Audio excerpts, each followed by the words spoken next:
How to change phone number on Amazon account. Hey everybody, welcome back to our channel. In this video I'm going to guide you on how you can change your phone number on Amazon account, so make sure to watch the video till the end.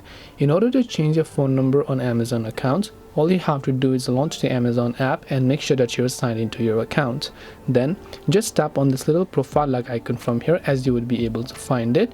Then from there, what you have to do is simply go to the your account toggle. Now once you go to the your account option, you're going to be able to see this type of interface, where what you need to do is simply scroll down and simply look for an option that says your account and login, or you can go to login and security. Once you go to login and security, you're going to be able to see this, where you can see primary phone number. Now in my case, I have not added it. If you have added it, you'll find the edit button. If you haven't added it, you'll find the add button. So tap on add or edit.